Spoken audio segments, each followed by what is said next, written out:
Marvel Rivals Lore, The Dusk of the New Moon, narrated by Jack Fisher.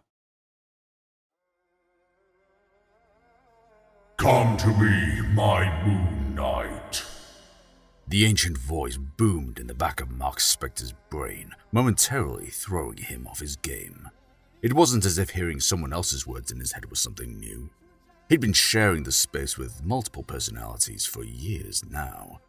But this wasn't Jake Loxley or Stephen Grant calling for his attention. It wasn't even the enigmatic Mr. Knight. This was the boss. I'm a bit busy, Spector replied out loud as he thrust his white boots into the face of yet another garishly garbed supervillain. Trying to keep the Zodiac from ransacking one of your temples. You sent me here, remember? So you'll need to call back another— No! A sudden burst of pain coursed through Spector's skull. He closed his eyes for a moment to try and clear his head. And when he opened them again, he was no longer at the heart of an epic battle between good and evil. In fact, he was nowhere. Okay, so nowhere might be a bit dramatic, but it's the best that Spector could come up with to describe the blank white space between planes of reality that he had unexpectedly been transported to. A deafening silence hung in the void.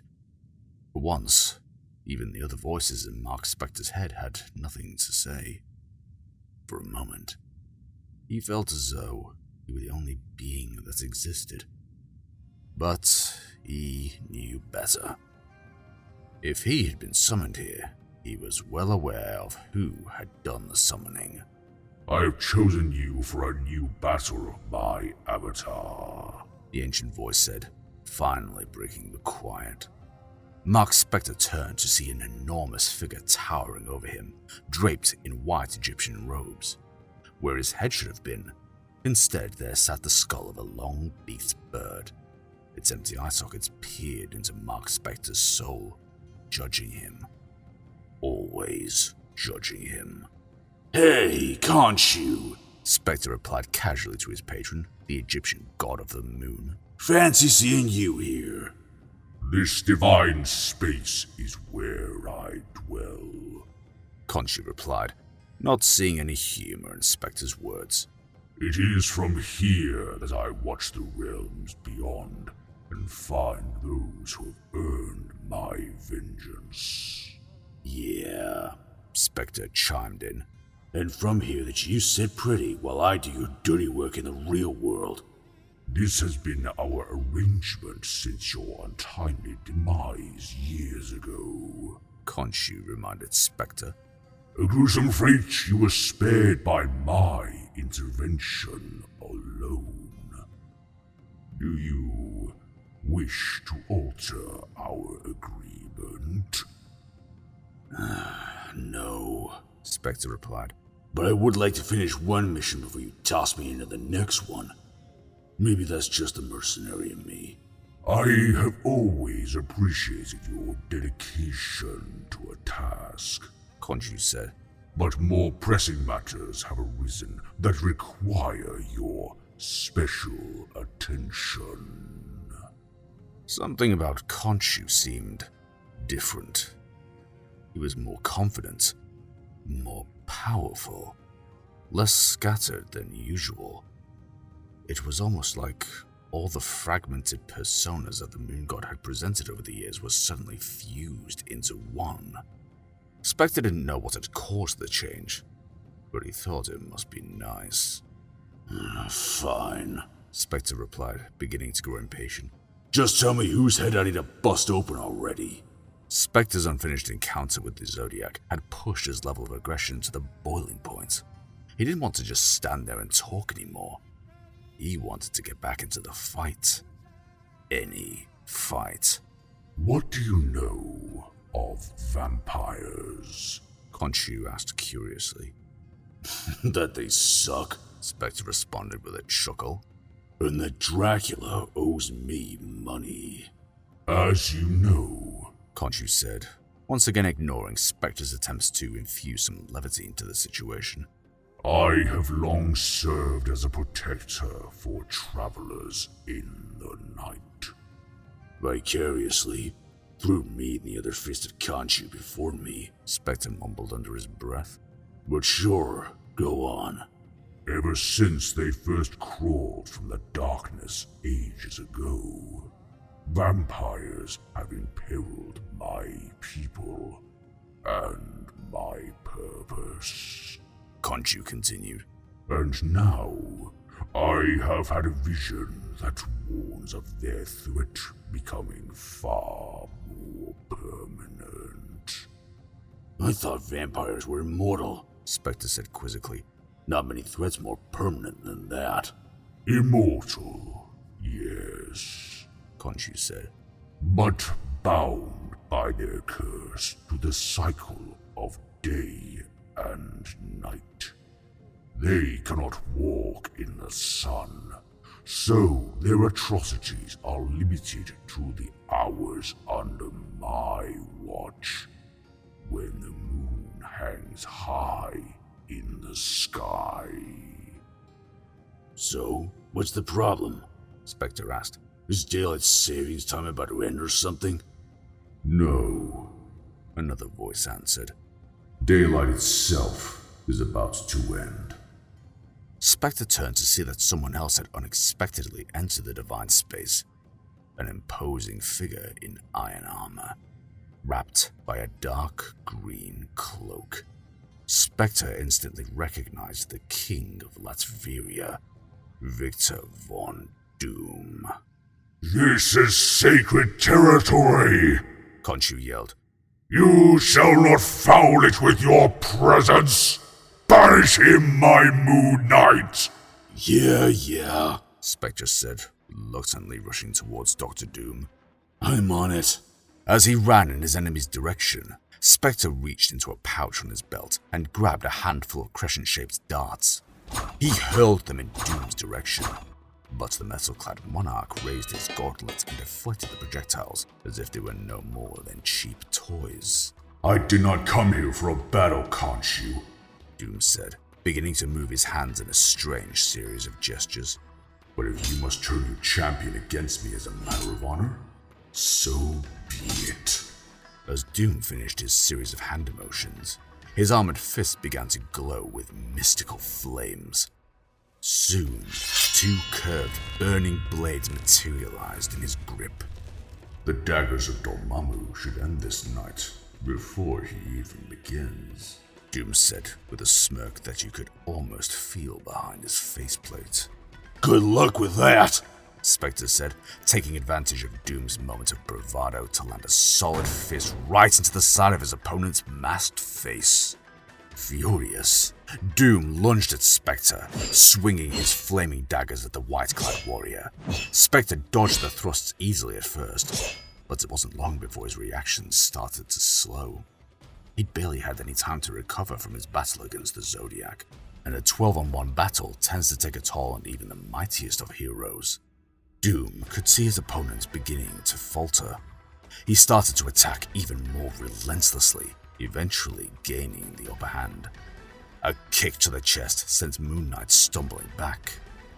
Raising the enchanted blades above his head, Doom thrust them down at Spectre, narrowly missing his target's body. Instead, the blades pierced through Moon Knight's cape, pinning him to the floor. One Spectre didn't even realize existed in the emptiness of the divine space. Enough. Khonshu said. You have won the right to speak. And when Doom speaks, the victorious villain responded, casually gesturing for the mystical daggers to vanish. All had best listen, for he only speaks once. Moon Knight pulled himself back to his feet, standing between Doom and Khonshu, just in case Doom had any other tricks up his iron sleeve. Few recall the real origin of the vampires, Doom said. But you and I know the truth, Khonshu. Their race was born from an ancient curse inscribed in the pages of Darkhold, written in the blood of Varney, the first of their kind. It was these vampiric verses that granted them immortal life. And if my calculations are correct, which they always are, that same spell may hold the key to unlocking the very nature of time itself. I wish to study it further. You know not what you tamper with, foolish mortal, Khonshu warned. I would know full well, Doom said. Had the Sorcerer Supreme not denied me my access to the Darkhold, I have good reason to believe he has stashed it away on another plane of reality for safekeeping. Sounds like Strange made the right choice, Spectre said.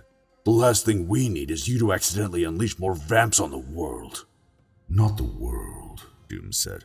All I want is a small portion of it. And that is where you come in. If Khonshu were simply to hold his beloved moon in the sky and shroud a single city in eternal night, it would allow me all the time I need to unlock the secrets of the vampires, even without access to the vampiric verses themselves. You're crazy, Spectre said. That city would instantly become a nesting ground for the creatures of the night.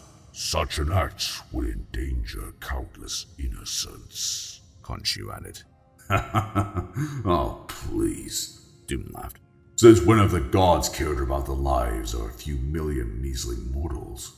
Together, we could use the vampires however we wish, then dispose of them completely when we— I will not allow this discussion to continue any further, Khonshu said sternly, raising a bony hand to silence Doom.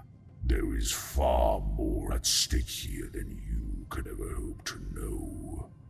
A coming darkness lurking among the gods. A shadow even I may not be able to defeat. And by I, he means me, Spectre mumbled. My avatar may have lacked the skill required to remove you from this plane, Khonshu said. But I have no such limits. You fool! Doom cried out as he began to fade from the divine space. Doom will have what he wishes, one way or another! As Doom's voice disappeared, a haunting silence returned to the empty whiteness surrounding Mark Spectre. Khonshu was still there, but for once, it seemed the god of the moon had nothing to say. So what now? Spectre finally asked. I must locate the Darkhold at once, Khonshu replied. The book with a spell that makes vampires? Spectre asked, confused. Isn't it better to stow it away wherever Strange hid it? Just as the vampiric verses created our true enemies, Khonshu said. There is another spell within the Book of Sins, the Montesi formula, that could take their gift away permanently.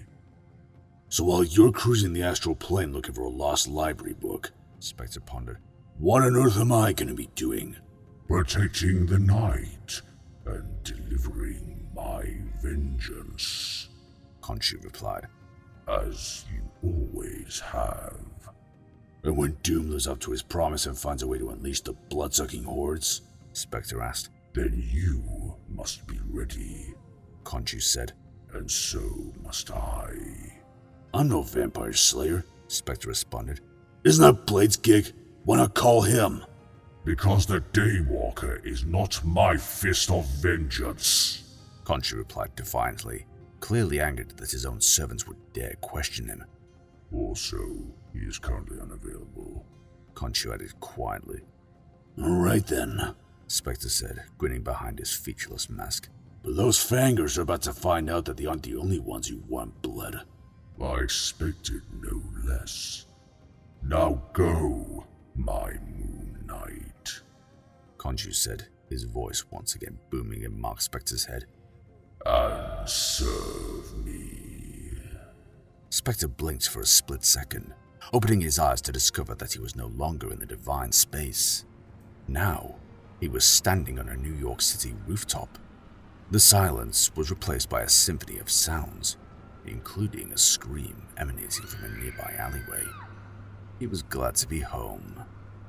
As Moon Knight leapt off the edge of the building and swung across the night sky on a grappling cable, his bright white cape billowed out behind him, luminous in the light of the full moon.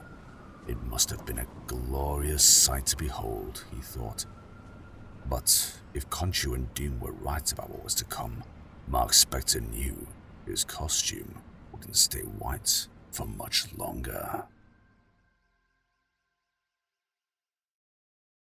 And so, with our story concluded, I would like to invite you to another reading at your leisure. If you have any critique, feedback, or suggestions for other stories to narrate, then I invite you to leave a comment down below, and I look forward to seeing you in the next one. Until next time, dear listener.